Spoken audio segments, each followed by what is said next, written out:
ప్రజలు పోలీసులపై దొమ్మీలు చేస్తూ పరామర్శ యాత్రలు చేస్తున్న జగన్ ముందుగా తన హయాంలో కల్తీ మద్యం తాగి చనిపోయిన వారందరినీ పరామర్శించాలని మైలవరం ఎమ్మెల్యే వసంత కృష్ణ ప్రసాద్ సూచించారు. అప్పుడే చేసిన పాప పరిహారం అవుతుందన్నారు.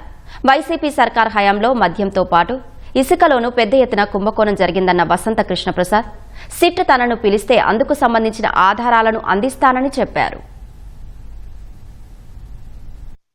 ప్రజల్లో అలజడి సృష్టించి ఆందోళనలు చేయించి ఈ రాష్ట్రాన్ని ఆర్థికంగా అభివృద్ధి పరంగా ముందుకెళ్లకుండా అడ్డుకునే లక్ష్యంతో జగన్మోహన్ రెడ్డి గారు ప్రయత్నం చేస్తూ ఉన్నారు. ఆయన పరామర్శల పేరుతో దొమ్మిలు చేస్తున్నారు, రెచ్చగొడుతున్నారు తప్పితే ఏ ఒక్కళ్ళని నిజమైన పరామర్శకి వెళ్ళట్లేదు. రాజశేఖర రెడ్డి గారు చనిపోయినప్పుడు ఎవరెవరు అనారోగ్యాలతో చనిపోయినా, ఏదో రకరకాల కారణాలతో చనిపోయినా వాళ్ళందరూ దిగులతో చనిపోయారని చెప్పి వెళ్ళి పరామర్శలు చేశారు. నేను జగన్మోహన్ రెడ్డి గారిని ఒకటే డిమాండ్ చేస్తా ఉన్నా, మీ ప్రభుత్వ హయాంలో కల్తీ మద్యం తాగినందువల్ల దాదాపుగా 1,00,000 మంది పైచిలకు ఖచ్చితంగా చనిపోయారు. వాళ్ళందరినీ కూడా పరామర్శించి వాళ్ళందరికీ నష్టపరిహారం చెల్లించి కేవలం జగన్మోహన్ రెడ్డి గారి వల్లే ఆ మరణాలు సంభవించినాయి. ఖచ్చితంగా సిట్టు గుర్తించింది.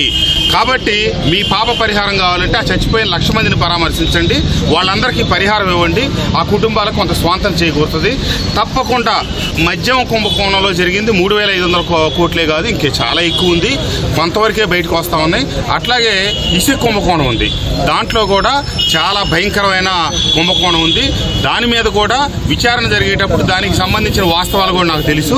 దానికి సంబంధించిన అధికారులు సిట్టు కనుక నన్ను పిలిచి విచారిస్తే నేను నాకు తెలిసిన వాస్తవాలు సాక్ష్యాలతో సహా ఇవ్వటానికి ప్రభుత్వానికి సిద్ధంగా ఉన్నాను.